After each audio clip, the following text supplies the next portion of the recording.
So I'm here to talk about something that I'm passionate about. So you've seen the last couple of presentations, you can see the drive they have, the passion they truly have for what they believe in, how they've taken weeks to perfect what they believe in. And I find that difficult. I find it difficult to present what I like, what I love, and truly communicate the drive that I have for it.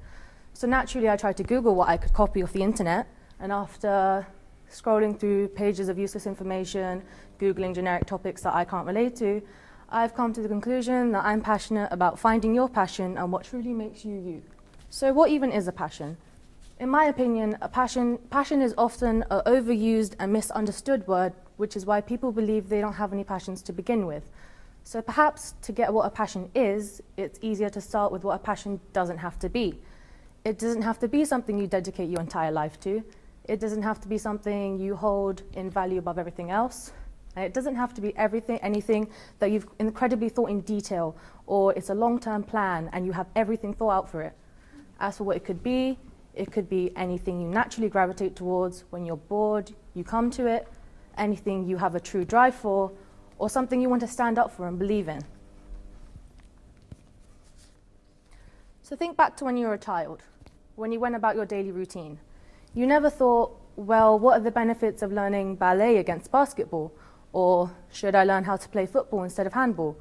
You just did what you felt like on the day. Your preferences, what you liked and didn't like. If you felt like doing one thing, you did it. If you didn't feel like doing another, you didn't. It was just that. Now the important thing is that if you found basketball wasn't for you, you dropped it. You didn't continue with it. That was it. You didn't think about the training you put into it, the money, the effort. You didn't like it. It wasn't for you. That was it. That was enough for you to stop. There was no analysis of, well, this isn't what my parents want me to do, or this isn't how I'm going to make money. It was simply, I don't like this, I'm not going to continue. There was no deeper level of insecurity or second thinking or doubting yourself. The problem is never passion, and it never will be. It will always be expectations. A concept to blame here. If you think you're going to be working long weeks and loving every second of it, your perception is screwed.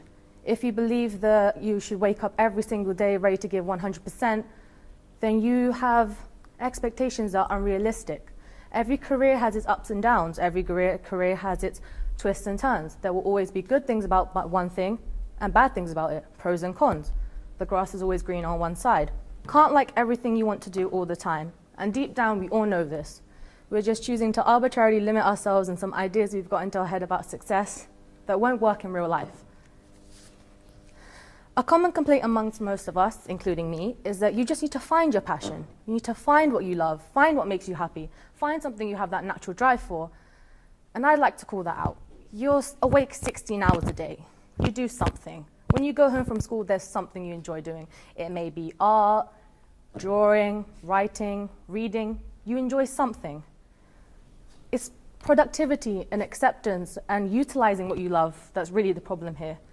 For example, there's got to be people in your classes that they definitely take a subject they don't necessarily want to do, nor have an interest in. So like people who naturally gravitate towards art and craft and things like that choose to take sciences or maths purely because their parents make them.